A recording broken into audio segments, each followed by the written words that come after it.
মৌলভীবাজার জেলার কমলগঞ্জ উপজেলার শমশনগর ইউনিয়নের কেসুলুটি গ্রামের ফাতেমা জান্নাত মৌ ৬ বছরের শিশু হত্যার রহস্য ৩ মাসেও উদ্ঘাটন করতে পারেনি পুলিশ।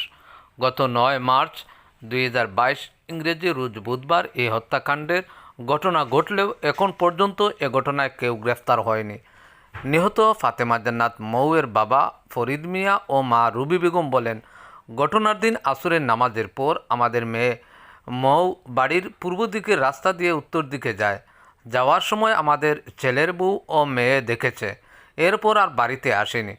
সন্ধ্যায় অনেক খোঁজাখুঁজির পর ঘরের পেছনে একটি গর্তের মধ্যে আমাদের মেয়ের ক্ষতবিক্ষত মরদেহ পাই। তারা আরও বলেন, আমরা আমাদের মেয়ে হত্যার বিচার চাই। আমরা অনেক আতঙ্কের মধ্যে আছি, আমাদের পরিবারকে নিরাপত্তা দেওয়া হোক। ৯ মার্চ বুধবার উপজেলার শমশনগর ইউনিয়নের কেসুলুটি গ্রামের ফরিদ মিয়ার ৬ বছরের শিশুকন্যা ফাতেমা জান্নাত মৌ নিখোঁজের ২ ঘন্টা পর গলাকাটা ও ক্ষতবিক্ষত লাশ ঘরের পেছনে একটি গর্ত থেকে উদ্ধার করে শমশনগর পুলিশ ফাঁড়ি।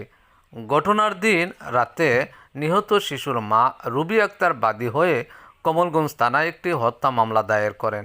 মামলাটি বর্তমানে পিবিআইতে তদন্তাধীন রয়েছে। তো ৩ মাস আগে যে আমার মেয়ে মারা গেছে, ফাতেমা জান্নাত মৌ, গরুর পিছে যে লাশ পাওয়া গেছে, আমি ওর কোনো হত্যাকারী এখন পর্যন্ত ধরা যায় না, পুলিশ প্রশাসনও ধরে না।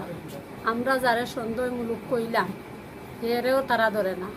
তখন আমি খুব আতঙ্কিতর মাঝে আছি। আমার আরও 4টা বাচ্চা আছে, ছেলের বউ আছে, স্বামী লইয়া খুব আতঙ্কিতর মাঝে আছি। আমরা সরাসরি নামটা বললে এরা আরও আমরা উঠে জুলুম করবো। তখন কোনোর দায় আমরা এখন পর্যন্ত বলতে পারলাম না। কিন্তু এখন একটা আসামি যদি দেখা যায় তো নাইলে মনের মাঝে একটু শান্তি মিলল করে।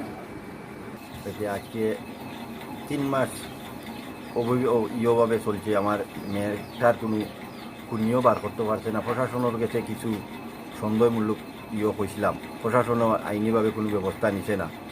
বর্তমানে আমি খুব অসহায় আছি। আমার বাচ্চা ভিতরে লইয়া কোন সময় আমারও নিরাপত্তা নাই বা আমার ছেলে মেয়েরও নিরাপত্তা নাই, কোন সময় হারেনি কোন কানো মারিলাই।